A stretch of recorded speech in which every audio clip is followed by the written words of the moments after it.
Hey folks, been a while.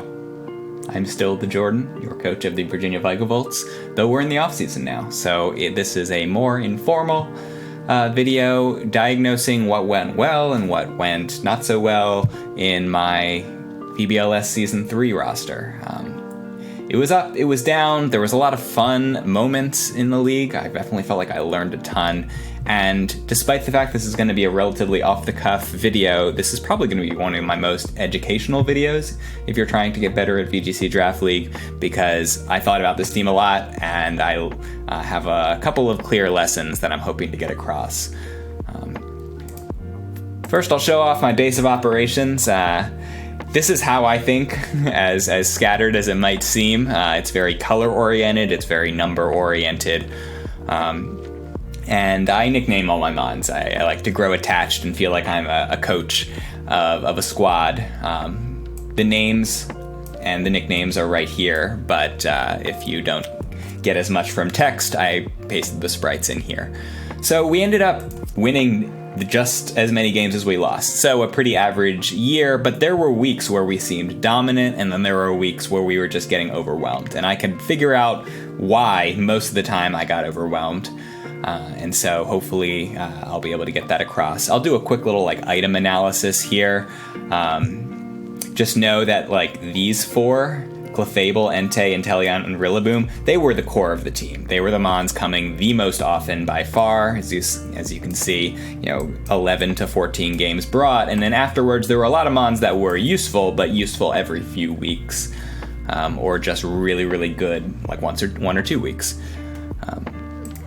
So this is the squad, and the roster changed. This year was marked by a lot of experimentation. 15 mons hit the field in 8 weeks, which is the max I ever expected possible. And I think the moves I made towards the end made my team finally feel really strong. But to understand why the inclusion of Mandibuzz and Magneton and Swampert really helped this team, you kind of have to understand what I was going for with this team. My first pick was Rillaboom. Rillaboom's great, everyone knows it's great, but I really wanted to build a Rillaboom-centric team, and one of my hypotheses was Rillaboom can lead the team if you get a lot of bulky mons that all love grassy terrain that Rillaboom sets up. The more turns you're on the field, the more you can benefit from that passive recovery that grassy terrain provides. I got unburdened mons that enjoy that.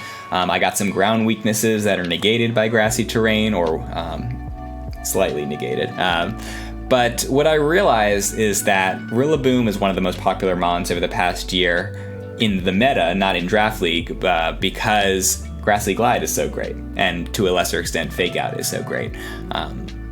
I wanted to use Rillaboom for all of the cool little tools it has. Knockoff's a great move, Drain Punch is a great move, and these are moves that not a lot of mons get.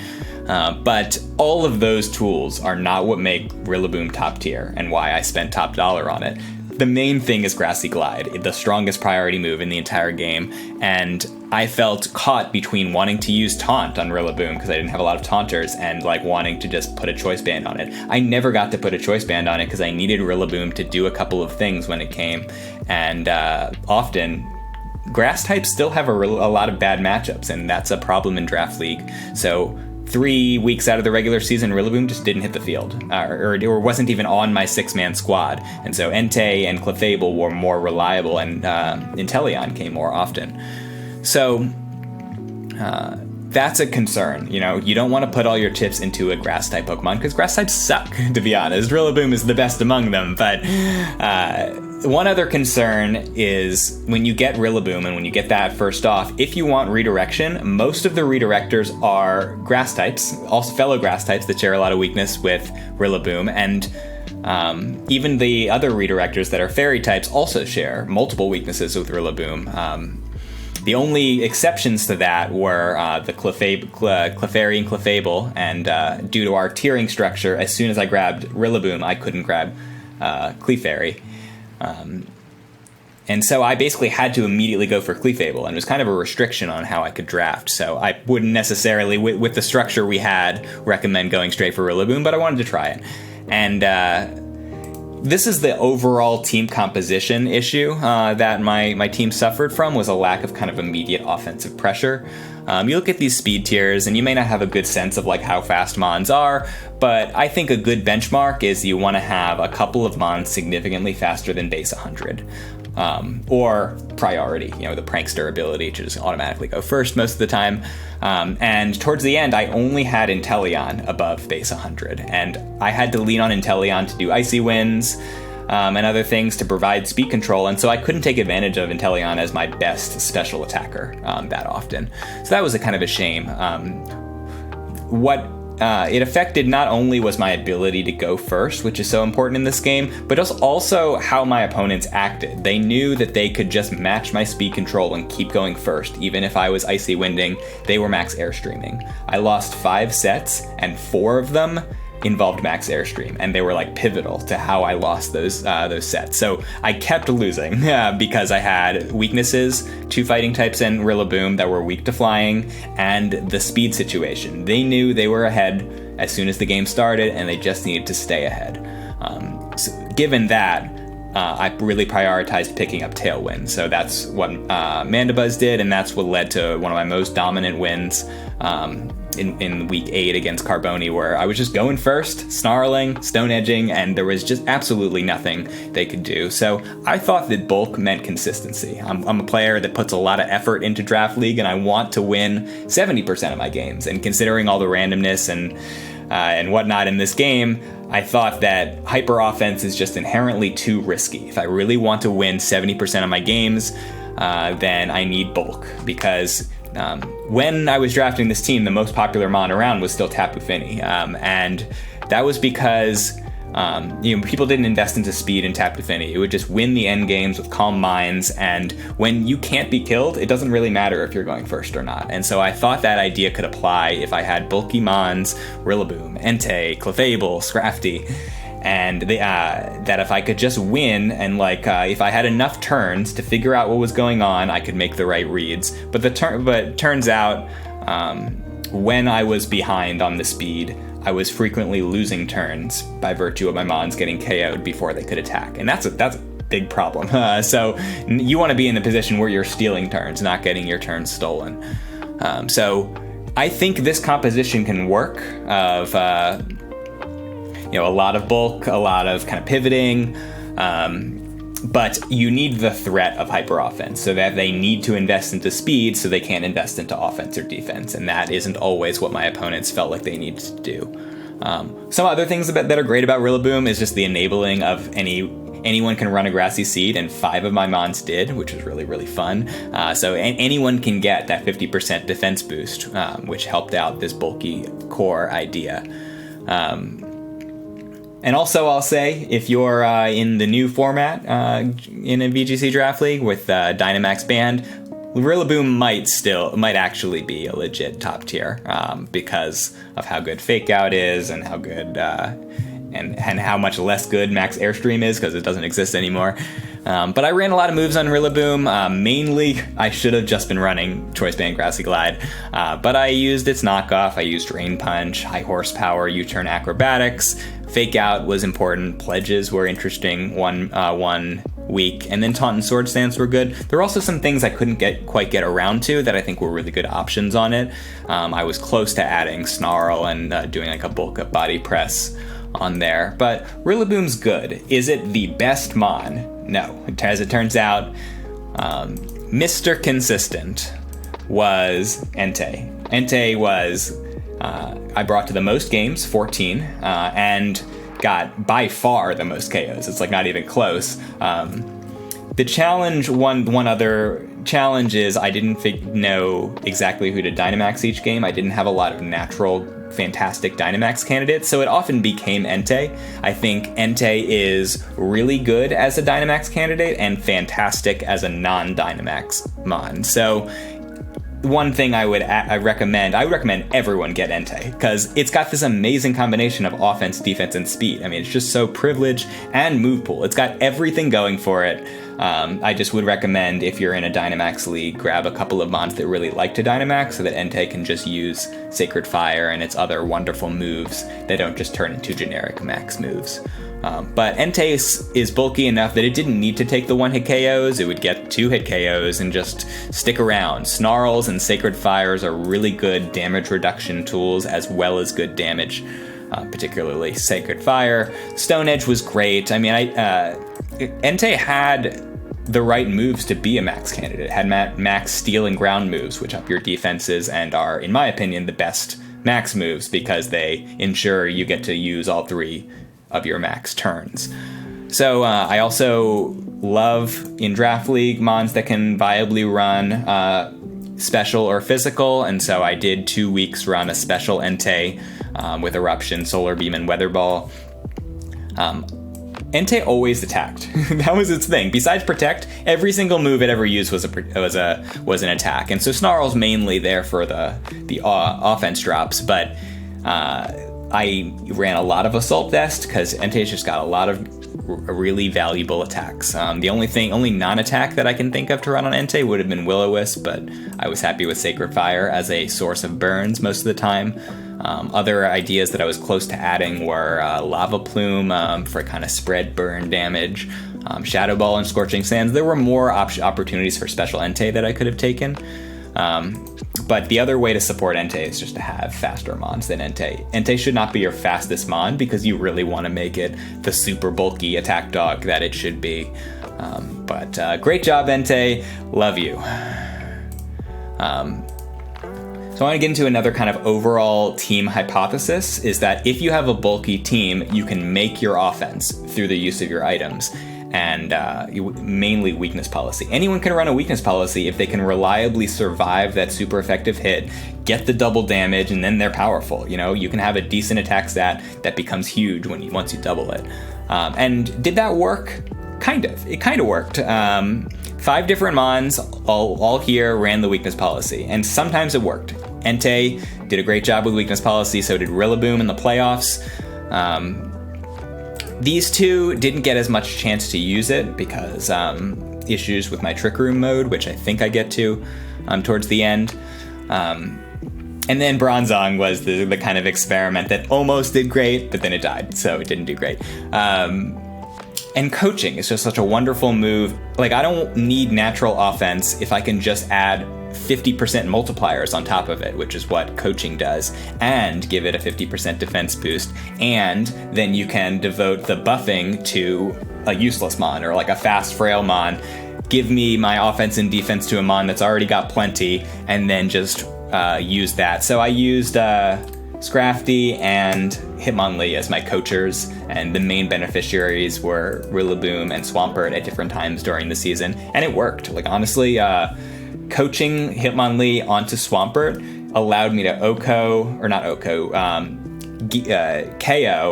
Charizard through Protect, which was crucial in the last week. And so those are the kinds of multipliers. I don't want to like add 20% here or just like have mons that are 10% stronger at the cost of not being able to survive. I want multipliers. I want X2. I want plus 50%, and generally it works, but what you need to mix into your draft league is just that hyper offensive option, that Dracovish, that Dragapult, that fast, strong, and force your opponent to make tough decisions like protect or switch turn 1 that allow you to get that momentum.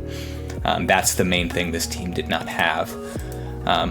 But I'll get into like the overall MVP, the secret MVP, because the stats don't show it. I mean, Entei was the big killer, but Clefable was the only mon that came to the squad every single week, and it was always useful. I didn't always actually use it, but it was always had a role to play that I could see it being useful because it's got good all-around stats, and it's got possibly the best move in the whole game. Follow me. So there's a privileged class of roughly a dozen redirectors, and you probably want one. You don't always need one, but you probably want one. And Clefable was a redirector that could also do offense and could also do varied support. So I didn't need to get that creative with how I used Clefable. It had Magic Guard and Unaware were both very good abilities, but Magic Guard mitigates the only downsides to Life Orb. It's the biggest offensive boosting item, mainly, at the cost of hurting yourself every time you attack, and it reveals itself, which is underrated downside in Draft League. But with Magic Guard, you don't take the recoil damage, so it doesn't reveal itself, and you just get a free 30% boost, which is really excellent. And Iron Ball was really good because Clefable sits at like a really good tier where when you have it, it gets really slow and it can start winning those Trick Room matchups, which I did. I was able to charm before a base 30 by 1 point. You're slower than a base 30 once you have your speed, which is really, really great. But mainly, this was the stuff you run on Clefable. Moonblast is a wonderful move, and it's Clefable's main stab option. Stab meaning same type attack bonus. Maybe I should put a terms glossary at some point, because there's a couple terms that I just always use, and so sorry if it's not approachable, but there you go. Mystical Fire is a wonderful damage-reducing move. I did also run offensive Clefable at times. It didn't always work that well, but it was good, and it did some solid damage with Thunderbolt, Ice Beam, Shadow Ball.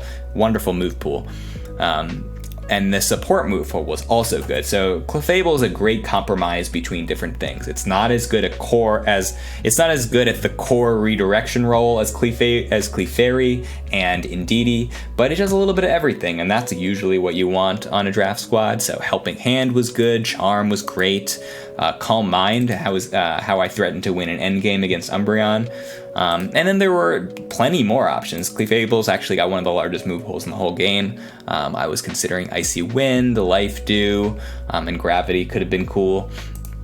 But Clefable, definitely recommend. Great job, Clefable. So this is the last of the main four. So I'm going to do a page on each of the main four that were the core of the team, and then the most disappointing, and then the most happy surprise. Inteleon can do anything you ask it to do.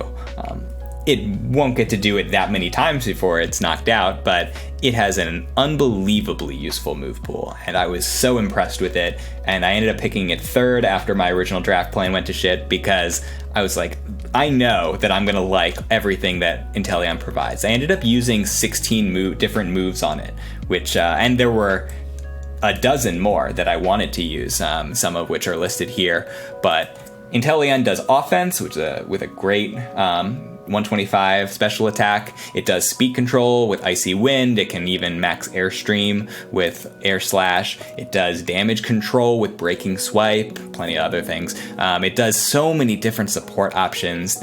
Soak is like a pretty underrated move. You can just run in a lot of situations. It has screens. It has the ability to turn into an incredibly strong Mon with focus energy, with these guaranteed critical hits. It does everything you could want it to do, and the problem was the team I built around it did not allow Inteleon to do everything it wanted to do that often. Frequently, it had to do just one big hit and then go down. I frequently had to focus sash it, but if I had another fast option that could go alongside Inteleon, that could provide like Prankster Tailwind, or whatever, Prankster Screens would have been really useful for it, then I could have done the main stuff. Electric, a coach from SPS, says you need 2 moves on Inteleon. You need Focus Energy and Snipe Shot. You just KO everything, or just Snipe Shot and Protect. He's literally just says just Snipe Shot things and critical hit them and kill them. And I generally agree. I just had to use it for all these little roles because I didn't have a lot of other fast options that could do that kind of stuff. But strongly recommend Inteleon for your draft league. Now, you want to talk about a mon that sucked, or that a mon that specifically underperformed on my team, which was Armaldo. Armaldo came to 4 games and I lost all 4 of them. I Dynamaxed it twice and it only managed 1 KO. What are you doing, Armaldo? I felt kind of similar to Vikavolt, my mascot and my main underperformer in the SPS league, because they sit in this awkward speed tier where they're not slow enough to win in Trick Room, and you don't even want to bother investing in speed so that they can outspeed things. The problem with Armaldo is that it's a swift swimmer. It's got this cool ability allowing it to have double speed in rain, but it's weak to water. You don't want to set up the rain and then immediately die to a water move, so it's pretty tricky. And so 45 is slow enough that even when you double it, you still need to invest a lot if you're trying to outspeed stuff, and 45 is not a good Trick Room speed. So it's just stuck in an unfortunate spot. I really think Armaldo's stats are pretty good, and its typing is pretty good. Only 3 weaknesses, but I didn't have quite as good support for Armaldo as I did for Clefable. Clefable did so good because I didn't have too many things that shared its weakness, but the main thing that shared its steel weakness was Armaldo, so Armaldo suffered as a result.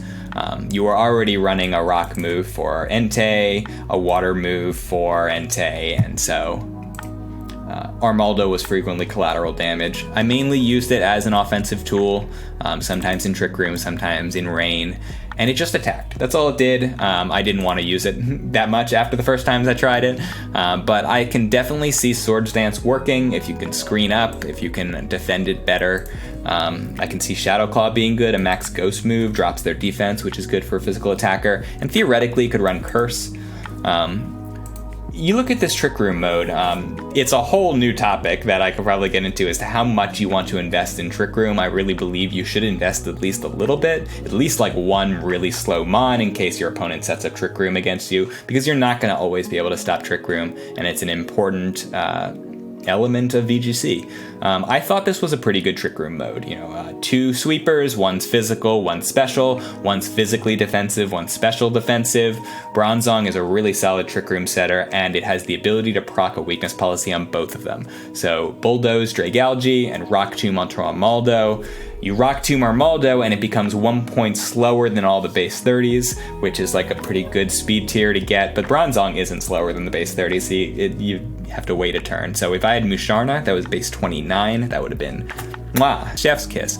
But this was almost a good Trick Room mode, and in practice, the challenge being it wasn't quite slow enough to reliably win Trick Room matchups, and just kind of a weird suboptimal situation where people could use max steel spikes to hit Armaldo really hard and give them a physical defense boost, which has made it hard for me to KO them back. And people could use max Quake against Dragalge, which was not only very strong against it, also gave them a special defense boost, which allowed it to better take Dragalge's special attacks. So that's like a pretty minor optimization, but if you can have your ground weaknesses be physical attackers and your steel weaknesses be special attackers, that'd be kind of nice, especially in a Dynamax meta.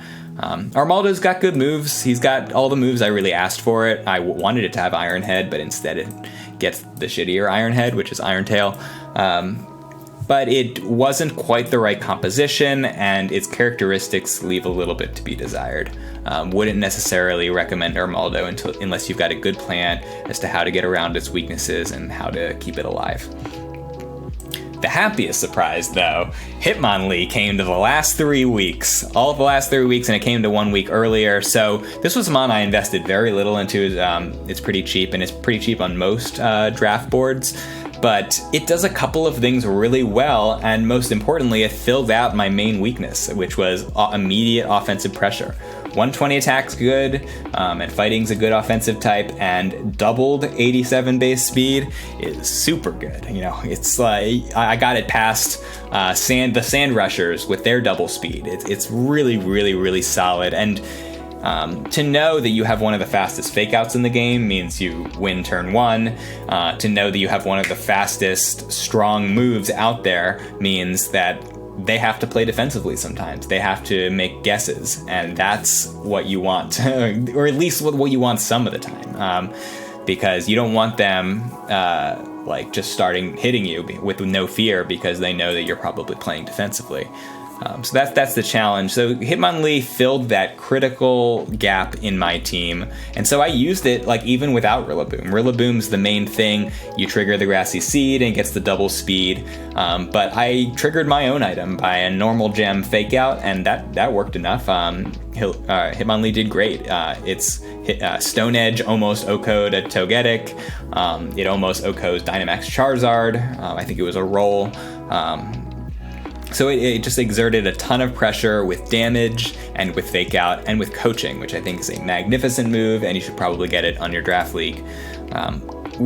Hitmonlee had some other stuff that I didn't really feel the need to use because the main thing I needed is a really fast attacker. But Wide Guard's really useful. I was planning to proc Weakness Policy Scrafty and support it with coaching. I never got to do that. A really fast Rain Dance because I thought my discount rain mode was going to be less crap. And then like a really fast substitute. People have saw a substitute on Zacian in the meta right now. Substitute's really good when you can stall out a Dynamax move or just like bank a free turn while they're switching.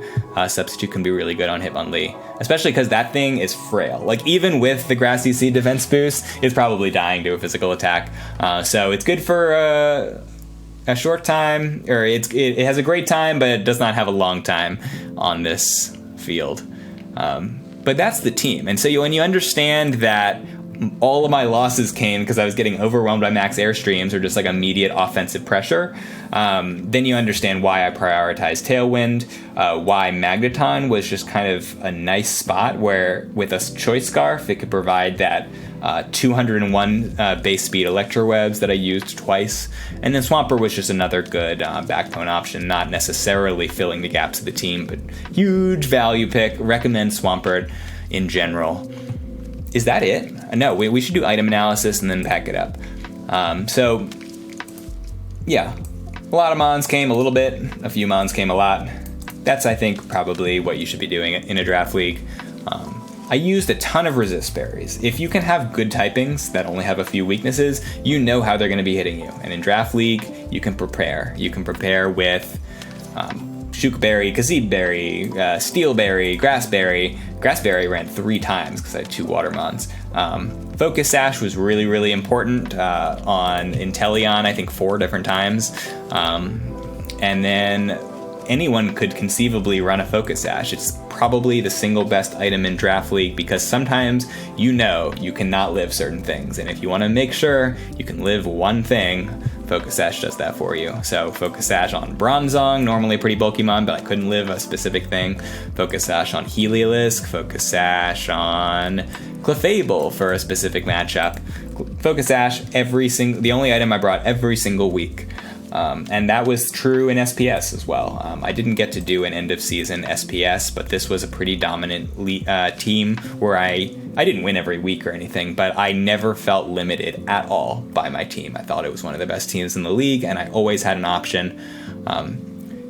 I wasn't that fast, naturally fast in the SPS league, and I think I thought that wasn't necessary, and mostly it isn't, but the main thing I had to make up for that was Prankster Tailwind. Priority Tailwind off Fletchender made me threaten to be fast, and therefore opponents had to invest in speed rather than offense or defense.